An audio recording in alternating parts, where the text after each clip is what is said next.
حکمت یہ ہوتی ہے کہ اس علت کی تائید کرتی ہے، معیت کی حیثیت رکھتی ہے حکمت جو ہے۔ چنانچہ قرآن مجید نے وضو کے لیے حکم فرمایا تو اصل علت اس کی اللہ کا حکم ہے، اذا قمتم الی الصلاۃ فاغسلوا وجوہکم، یہ اس کی علت ہے۔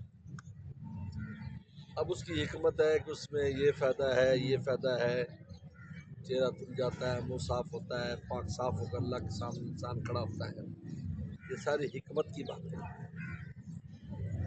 تو علتیں جو ہوتی ہیں وہ تو علت تو متعین ہوتی ہے پہلے سے، حکمتوں میں اضافہ ہوتا رہتا ہے۔ یہی وہ علوم ہے جو علوم لدنی کہلاتے ہیں۔ علوم لدنی میں علت نہیں نکالتے کہ کسی کے قلب میں آئے کوئی ایسی بات کہ وہ نئی علت نکال دے، ایسا نہیں ہو سکتا، وہ متعین ہے۔ قرآن حدیث میں آپس سے متعین ہونا بس یہ۔ تو لہٰذا جو قرآن مجید نے جو نص قرآنی سے کسی کے جواز یا عدم جواز کو بیان کیا تو اس کی اصل علت قرآن اور حدیث کا حکم ہے۔ اب اس میں حکمتیں کیا ہیں، یہ بات کی چیزیں ایڈ ہوتی ہیں اور وہ چلتی رہتی ہیں۔ میں نے بتایا کہ اس میں استنباطات احکام اور حکمت، اس کا دروازہ بند نہیں ہوتا، نئے نئے مسئلے بھی استنباط ہوتے رہتے ہیں اور حکمتیں بھی نئی نئی سامنے آتی رہتی ہیں جس کے قلب میں آئے گی۔ لیکن علت کو تبدیل نہیں کر سکتے، وہ تو متعین ہو گئی، اس کی علت یہ ہے۔ اس وجہ سے ایسی ساری باتیں جو اس طرح کے احکام میں ہے کہ اس وجہ سے ہوا ہے، اس وجہ سے ہے، یہی وجہ ہے کہ قرآن حدیث کی شرح میں سائنسی علوم کو بطور تائید کے تو پیش کر سکتے ہیں، بطور علت کے نہیں، منع کیا۔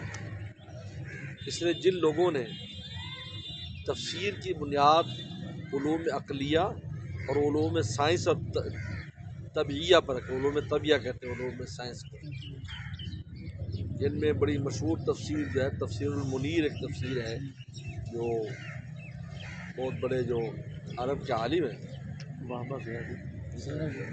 جن کی فقہ الاسلامی بھی ہے، علامہ کیا زہیلی، وہبۃ الزہیلی۔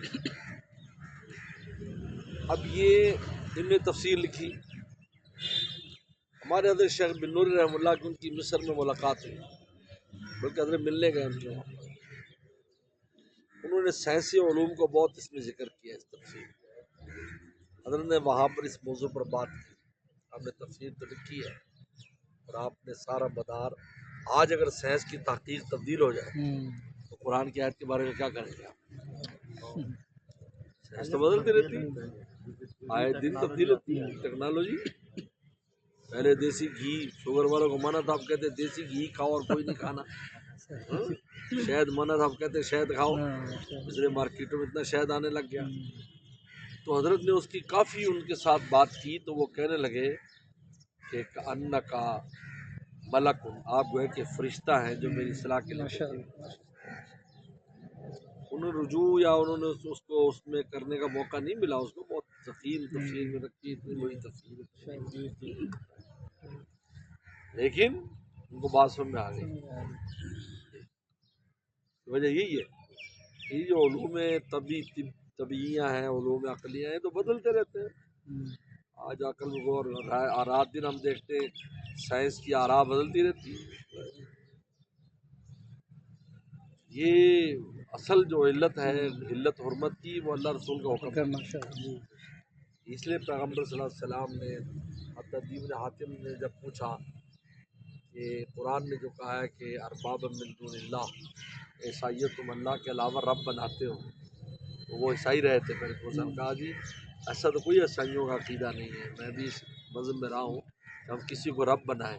میں نے بتایا کہ تم اپنے جو علماء ہیں، جو اپنے راہب ہیں تم اور پادری، ان کو حلت حرمت کے اختیار دیتے ہو یا نکاح کے دیتے ہیں، یہی رب بنانا ہے، کسی چیز کو حرام کر دیتے ہیں، کبھی حلال کر دیتے ہیں، یہ ہے ارباب من دون اللہ۔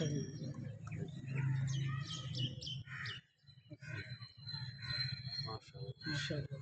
ابھی جوڑا والا کیا حال ہے تم لوگ؟